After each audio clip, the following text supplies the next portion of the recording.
ನೀನೇನ್ ಡಾನ್ ಏನಲ್ಲಿ ಡಾನ ನೀನ ಅವತ್ ಹೆಂಗೆ ಮುಡ್ದೆ ನಾನ ನೀನ ಹೆಂಗೆ ಮುಡ್ದೆ ನಿನ್ನ ಇವತ್ತಾಗಿದ್ರೆ ಹೆಜ್ಜೆ ಇಕ್ಬಿಡ್ತಾರೆ ನಿನ್ಗೆ ಆ ನಿಯತ್ತಾಗ ಆಡ್ತಾ ಇರೋನು ಅವನು ಇರೋದಕ್ಕ ಹನುಮಂತ ನಿಯತ್ತಾಗ ಆಡ್ತಾ ಇದ್ದಾನೆ ಅವನು ಕಪ್ಪು ಗೆಲ್ಬಿಡ್ತಾನೆ ಅಂತ ಶುರು ಹೇಳ್ದು.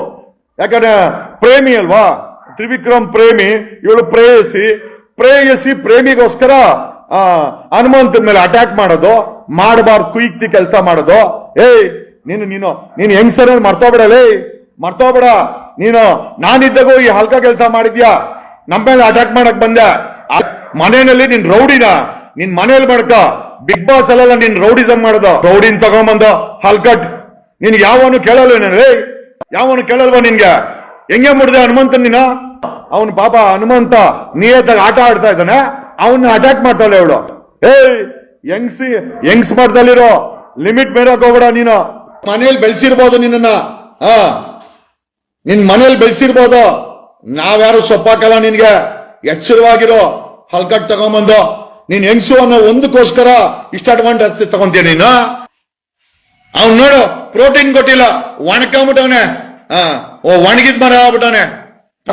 ನನಗೊತ್ತಿಲ್ಲ ಈ ಕುಯುಕ್ತಿ ಜನಗಳನ್ನೆಲ್ಲ ಏನಕ್ಕೆ ಮಾಡ್ಕೊಂಡಿದ್ದೀರೋ ಬಿಗ್ ಬಾಸ್ ಅಲ್ಲಿ. Thank you. ಉತ್ತರ ಕುಮಾರನ ಪೌರುಷ ಒಲೆಯ ಮುಂದೆ, ನಿನ್ನ ಪೌರುಷ ಎಲೆಯ ಮುಂದೆ ಅನ್ನುವಂತಹ ಗಾದೆ ಈ ಜಗದೀಶ್ಗೆ ಅಪ್ಲೈ ಆಗುತ್ತೆ ಅಂತ ನನ್ಗನ್ಸುತ್ತೆ. ಏನಕ್ಕೆ ಅಂತ ಹೇಳಿದ್ರೆ, ಬಿಗ್ ಬಾಸ್ನ ಈತ ಏನಿದಾನೆ ನೋಡಿ, ಈತ ಆಡಿ ಮುಗ್ದು ಈತನ ಕ್ಯಾರೆಕ್ಟರ್ ಮುಗ್ದು ಎಷ್ಟೋ ತಿಂಗಳುಗಳೇ ಕಳೆದಿದೆ. ಆದ್ರೆ ಇವಾಗ ಏನೋ ಒಂದು ಕಾನ್ಸೆಪ್ಟ್ನ ಇಟ್ಕೊಂಡು ಮಾತಾಡೋದು ಎಷ್ಟು ಸರಿ. ಅದಕ್ಕಿಂತಲೂ ಜಾಸ್ತಿ ಲಾಯರ್ ಜಗದೀಶ್ ಅನ್ನುವಂತಹ ವ್ಯಕ್ತಿ, ಈತ ಮಾತಾಡುವಂತಹ ಮಾತಿಗೂ ಈತನ ಏನು ವ್ಯಕ್ತಿತ್ವ ಇದೆ ನೋಡಿ, ಇದಕ್ಕೂ ತುಂಬಾನೇ ಅಜಗಜಾಂತರ ವ್ಯತ್ಯಾಸ ಇದೆ ಅಂತಾನೆ ಹೇಳ್ಬೋದು. ಈ ರೀಸನ್ ಅನ್ನು ಏನಕ್ಕೆ ಹೇಳ್ತಿದ್ದೀನಿ ಅಂತ ಹೇಳಿದ್ರೆ, ಸಾಮಾಜಿಕವಾಗಿ ಅದ್ ಮಾಡ್ತೀನಿ ಇದು ಮಾಡ್ತೀನಿ, ನನ್ಗೆ CM ಆಗುವಂತಹ ಯೋಗ್ಯತೆ ಇದೆ, ನಾನು ಮುಂದೊಂದು ದಿನ CM ಆಗ್ತೀನಿ ಅನ್ನುವಂತಹ ವ್ಯಕ್ತಿ ಏನಿದ್ದಾನೆ ನೋಡಿ, ಈತನ ಬಾಯಲ್ಲಿ ಹಲ್ಕಟ್ ಅನ್ನುವಂತಹ ವರ್ಡ್ ಕೂಡ ಬರುತ್ತೆ ಅಂತ ಹೇಳಿದ್ರೆ ವಿಶೇಷ ಮತ್ತು ವಿಪರ್ಯಾಸನೇ ಸರಿ ಅಂತ ನನ್ಗನ್ಸುತ್ತೆ. ಸೊ ಮ್ಯಾಟರ್ಗೆ ಬರ್ತೀನಿ ಡೈರೆಕ್ಟ್ ಆಗಿ. ಭವ್ಯ ಗೌಡರವರು ಏನೆಲ್ಲ ಮಾಡಿದ್ರು ನೋಡಿ, ಈ ಹನುಮಂತು ಮೇಲೆ ಒಂದು ಏನೋ ಹೊಡೆದ್ರು. ಈ ರೀಸನ್ ಇಂದ ಕೆರಳಿ ಕೆಂಡಾಮಂಡಲವಾದಂತಹ ಜಗದೀಶ್ ಅವರು ಸೊ ಹನುಮಂತರವರ ಫೇವರ್ ಆಗಿ ಮಾತಾಡಿದ್ರೆ ನನಗೆ ಹನುಮಂತನ ಫಾಲೋವರ್ಸ್ ಅಥವಾ ಫ್ಯಾನ್ಸ್ ಬರ್ಬೋದು ಅನ್ನುವಂತಹ ಒಂದು ಕೆಟ್ಟ ದೃಷ್ಟಿಯಿಂದ ಇಂತಹ ಮಾತುಗಳನ್ನು ಆಡಿರ್ಬೋದು ಅನ್ನೋದು ನನ್ನ ಅನಿಸಿಕೆ. ಹಾಗೇನೆ ಯೋಚನೆ ಮಾಡಿ, ಇವರಿಗಿಬ್ಬರಿಗೂ ಪ್ರಾಬ್ಲಮ್ ಇಲ್ಲ ಅಂದ ತಕ್ಷಣ ಆ ಮ್ಯಾಟರನ್ನು ಬಿಡಬೇಕಿತ್ತು, ಕ್ಲೋಸ್ ಮಾಡಬೇಕಿತ್ತು. ಆದರೆ ಅದನ್ನು ಡ್ರ್ಯಾಗ್ ಮಾಡಿಕೊಂಡು ಮಾತಾಡೋದು ಎಷ್ಟು ಸರಿ ಅನ್ನೋದು ನನಗೂ ಕೂಡ ಗೊತ್ತಿಲ್ಲ. ಈತನ ಏನು ವರಸೆ ಇದೆ ನೋಡಿ, ಇದನ್ನೆಲ್ಲ ಕರ್ನಾಟಕದ ಜನನೇ ನೋಡಿದ್ರು. ಹಾಗೆಯೇ ಇದಕ್ಕೊಂದು ಫ್ಯಾನ್ ಬೇಸ್ ಇತ್ತು.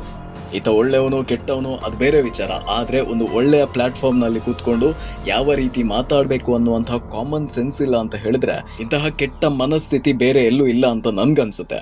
ಹಾಗೇನೆ ಗಮನಿಸಬೇಕಾದಂತಹ ವಿಚಾರ, ಐ ಡೋಂಟ್ ನೋ ಈತ ಮಾತಾಡಿದ್ದು ಎಷ್ಟು ಸರಿ ಎಷ್ಟು ತಪ್ಪು ಅಂತ ನನ್ನ ಹತ್ರ ಕೇಳಿದ್ರೆ 100% ತಪ್ಪು. ಏನಕ್ಕೆ ಅಂತ ಹೇಳಿದ್ರೆ, ಯಾವತ್ತೂ ಆಗಿರುವಂತಹ ವಿಚಾರವನ್ನ ಇಲ್ಲಿ ಕೆದಕೊಂಡು ಬಂದು ಮಾತಾಡುವಂತಹ ಪ್ರವೃತ್ತಿ ಏನಿದೆ ನೋಡಿ, ತುಂಬ ಕೆಟ್ಟ ಮನಸ್ಥಿತಿ. ಹಾಗೇನೆ ಈತ ಟೋಲ್ ಗೇಟ್ಗಳ ವಿಚಾರದಲ್ಲಿ ಆಗಿರ್ಬೋದು, ಕೆಲವೊಂದು ಸಾಮಾಜಿಕ ಹೋರಾಟದಲ್ಲಿ ನಾನು ಅದ್ ಮಾಡ್ತೀನಿ ಇದ್ ಮಾಡ್ತೀನಿ ಅನ್ನುವಂತಹ ಮಾತುಗಳೆಲ್ಲ ಈ ರೀತಿಯಾದಂತಹ ವರ್ತನೆಗಳಿಗೆ ಶೋಭೆ ತರೋದಿಲ್ಲ. ಇಂತಹ ಕನಿಷ್ಠ ಜ್ಞಾನ ಇಲ್ಲದಂತಹ ಈ ವ್ಯಕ್ತಿಯನ್ನ ಹೇಗೆ ಲಾಯರ್ ಪಟ್ಟಕ್ಕೆ ಕೊಂಡು ಹೋಗಿ ಕೂರಿಸಿದ್ರು ಅಂತ ನನ್ಗೆ ಗೊತ್ತಿಲ್ಲ.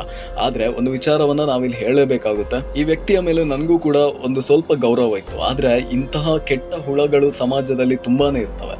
ಸೊ ಅದನ್ನ ನಾವು ಕೇರ್ಲೆಸ್ ಮಾಡ್ಬೇಕಷ್ಟೇ ಬಿಟ್ರೆ ಬೇರೆ ಏನು ಮಾಡೋದಕ್ಕೆ ಸಾಧ್ಯ ಇಲ್ಲ.